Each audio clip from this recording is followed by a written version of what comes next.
I think the pre-flood world probably had greater air pressure and increased oxygen. Now, what happens under those conditions? Not only does your hemoglobin in your bloodstream take on oxygen, your plasma will get oxygen saturated, which means you could run for hundreds of miles without getting tired. I think, though, before the flood came, things were a lot different. That increased air pressure would sure make you heal up faster. How many of you remember baby Jessica that fell into the well in Texas?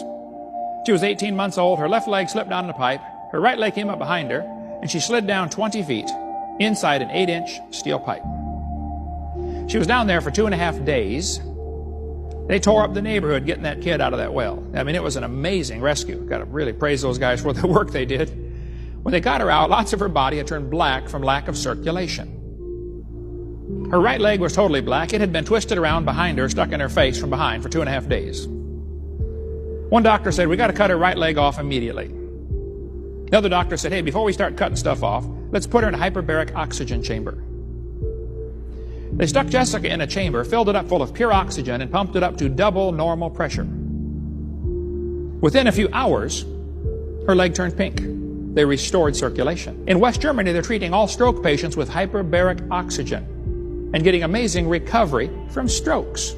In England, they're treating multiple sclerosis. In India, they're treating leprosy with hyperbaric treatments. Here's a kid being treated for cerebral palsy.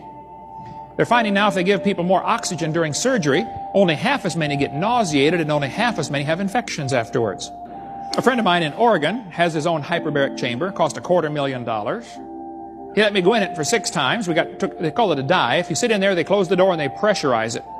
I got up to triple atmospheric pressure. After about an hour in there, all your plasma is saturated with oxygen. I got out. I felt like running around the world. I couldn't believe it. Felt like I was 19 years old again. Like, man, let's go jog someplace. It's incredible, the energy level. Dr.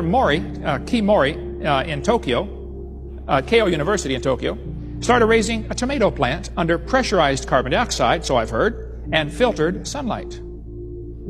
He blocked out the UV light. His tomato plant grew a little faster than normal, and it kept growing and growing and growing. And they said, wow, this thing's getting bigger. After 2 years, it had produced 900 tomatoes and was 16 feet tall. They moved it to a shopping center, built scaffolding to hold up the branches, and it kept growing and growing. They took it to Expo 85 and said, this plant might produce 10,000 tomatoes. It ended up growing 40 feet tall, producing 15,000 tomatoes in its lifetime. One tomato plant. That's a tomato tree. Now, this was a cherry tomato plant. You know, the little cherry tomatoes you put on your salad. But his tomatoes were coming off baseball size. Can you imagine if the whole world had hyperbaric conditions like that before the flood came?